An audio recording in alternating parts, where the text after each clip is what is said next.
मेरे बच्चे, मैं आज तुम्हें जो बात बताने जा रहा हूँ उसे केवल सुनना नहीं बल्कि उसे अपने अंतर्मन में बिठा लेना। तुम्हारे विचार कितने शक्तिशाली है। यदि तुम्हें इस बात का आभास हो जाए तो तुम स्वयं ही नकारात्मक विचारों से दूर हो जाओगे। ये सच है कि मात्र सोचने से कुछ नहीं होता है, लेकिन ये भी सत्य है कि जब तक सोचोगे नहीं तब तक कुछ होगा भी नहीं। इसीलिए मन में उठने वाली सोच ही आगे चलकर प्रयास में परिवर्तित होती है और यही प्रयास तुम्हें तुम्हारे लक्ष्य तक लेकर जाता है। जैसा सोचते हो वैसे ही होता जाता है। ये प्रक्रिया इतनी धीरे होती है कि तुम्हें तत्क्षण इसका आभास तो नहीं होगा, लेकिन अगर तुम कुछ समय के अंतराल के बाद पीछे मुड़कर देखोगे तो पाओगे कि तुमने पूर्व में जैसा जैसा सोचा था वैसा ही होता चला आया है। यहाँ ये ध्यान रहे कि सोच और इच्छा में अंतर है। इच्छाएं तो सभी की होती है, लेकिन अंदर ही अंदर उसे लेकर जो सोच जन्म लेती है उसी पर निर्भर करता है कि तुम्हारी इच्छा पूरी होगी अथवा नहीं। सोच सकारात्मक हुई तो परिणाम भी सकारात्मक होगा, और यदि सोच ही नकारात्मक रही तो परिणाम भी नकारात्मक ही होगा। तुम्हें मुझ पर विश्वास करना ही तुम्हें चिंता मुक्त करेगा। यही तुम्हारे भीतर आत्मविश्वास बनाए रखने में तुम्हारी सहायता करेगा। यदि आत्मविश्वास जीवित रहा तो लक्ष्य तो मिलेगा ही, परंतु उसके मार्ग में आने वाले कष्ट भी तुम्हें विचलित नहीं कर पाएंगे। इसी कारण मेरे बच्चे, धरती पर तुम्हारा जीवन कष्टों से भरा हुआ है, परंतु यदि तुम अलग दृष्टिकोण से देखोगे तो पाओगे कि कष्टों से परेशान होकर बैठे रहने से भी कुछ प्राप्त नहीं होता है, लेकिन इससे बेहतर है कि चिंताओं और कष्टों को किनारे रखकर तुम आगे बढ़ने का मार्ग चुनोगे तो तुम जरूर सफल होगे। अगर पूर्व में हुई घटनाओं ने आज कष्ट दिया है तो आज किए गए सही कार्य कल इन दुखों से मुक्ति दिलाकर तुम्हें जीवन को सफल प्रसन्नता से भर देंगे। इसीलिए मेरे बच्चे, किसी भी हालत में तुम मुझसे अवश्य जुड़े रहना, ताकि आगे भी मैं तुम्हारे साथ रहूं। मुझसे मन से नहीं जुड़ोगे तो मैं आश्वस्त करता हूँ तुम्हें कि मैं स्वयं हर मोड़ पर तुम्हें तुम्हारे प्रश्नों का उत्तर जरूर दूंगा और तुम्हारा साथ हमेशा दूंगा। मेरे बच्चे, मैं समझता हूँ कि तुम अपने दुखों से मुक्त हो जाना चाहते हो। मुझे पता है कि इन दुखों के कारण तुम्हें कितनी पीड़ा सहनी करनी पड़ रही है। मुझे इस बात का आभास है, क्योंकि मैं तुम्हारे हृदय में ही तो विराजमान हूँ। परंतु मेरे बच्चे, इन दुख और पीड़ाओं के आगे ही तो वो व्यक्तित्व है जो मैं तुम्हारे भीतर देखना चाहता हूँ। इसीलिए ये क्योंकि तुम मुझे प्रिय हो, अपनी प्रतिष्ठा से भी अधिक तुम्हें अपने व्यक्तित्व का ध्यान रखना चाहिए, क्योंकि तुम्हारा व्यक्तित्व ही वह है जो आप असल में होते हैं, जबकि तुम्हारी प्रतिष्ठा वह है जो दुनिया तुम्हारे बारे में सोचती है। इसीलिए व्यक्तित्व अधिक महत्वपूर्ण होता है।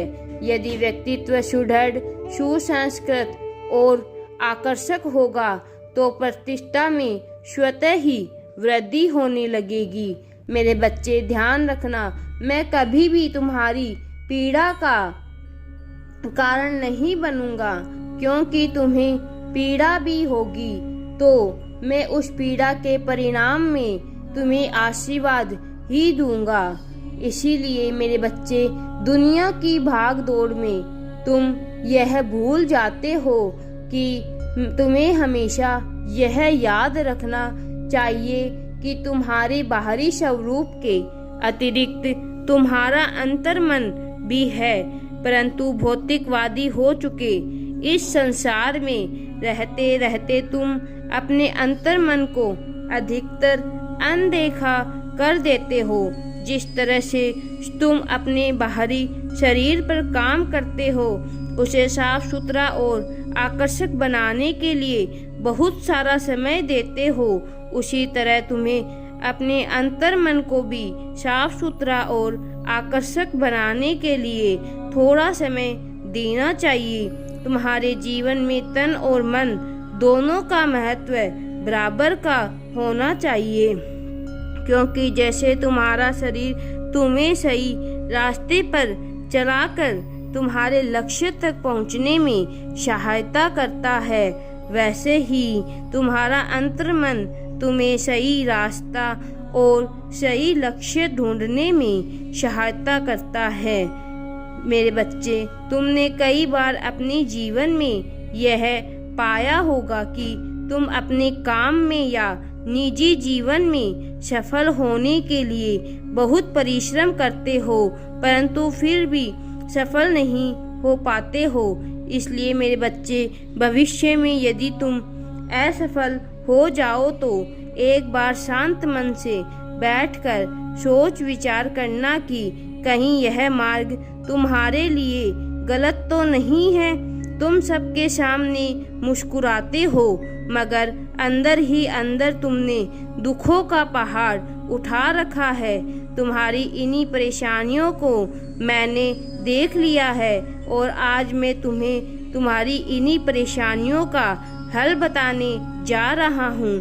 तुम हमेशा दूसरों पर विश्वास करते हो और उस विश्वास के टूटने पर परेशान हो जाते हो। तुम्हें यह याद रखना चाहिए कि विश्वास बेहद मूल्यवान होता है।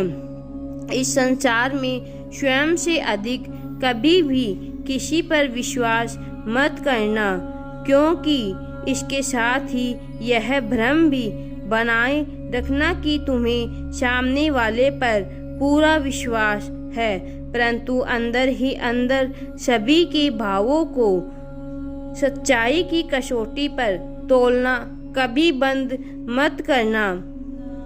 तुम्हें हमेशा खुद पर ही विश्वास करना चाहिए, क्योंकि कोई भी मित्र, नाते, रिश्तेदार चाहे कितने भी विश्वसनीय क्यों न हो, एक न एक दिन तुम्हारा साथ छोड़ते हुए ही प्रतीत होंगे। इस संसार में प्रसन्नचित रहने के लिए दो बातें सबसे अधिक महत्वपूर्ण हैं। पहली यह कि किसी अन्य की खुशियों को देखकर उसकी लालसा मत करो, क्योंकि अन्य व्यक्तियों के सुखों को देखकर उत्पन्न हुई लालसा ही आगे चलकर ईर्ष्या का स्वरूप धारण कर लेती है। यही ईर्ष्या तुम्हारे दुखों का बहुत बड़ा कारण बनती है।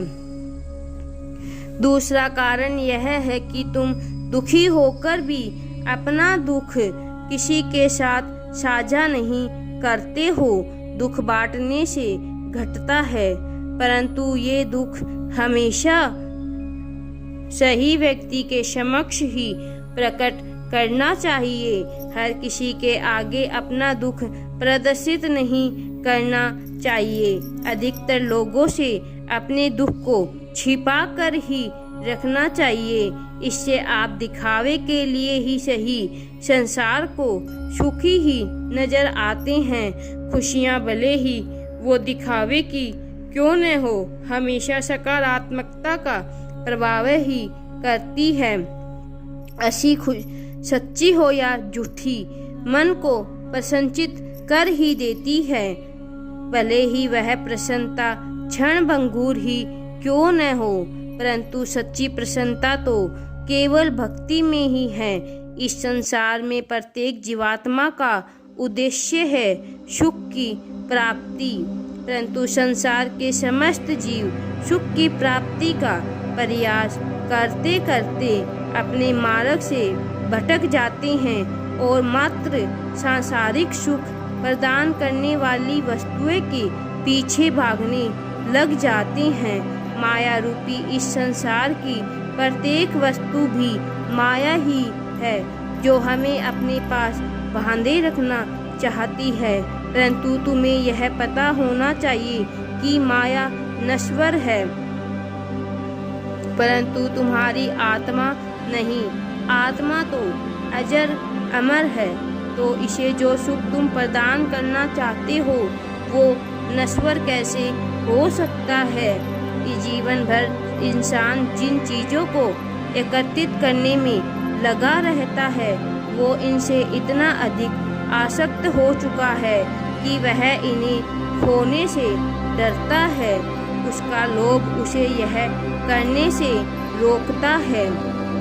ये माया ही तुम्हारे लोभ और अहंकार का कारण है। जहाँ लोभ और अहंकार है वहाँ मैं कैसे हो सकता हूँ। इसीलिए मेरे बच्चे, वस्तुओं को प्राप्त करने में लगे व्यक्ति को यह दुख है कि उसके पास कुछ भी नहीं है, और जिसके पास सब कुछ है उसे दुख है कि अब प्राप्त करने के लिए कुछ भी शेष नहीं है। इन सभी से मुक्ति का एक ही मार्ग है। अपनी आत्मा से जुड़ो, मुझसे जुड़ो।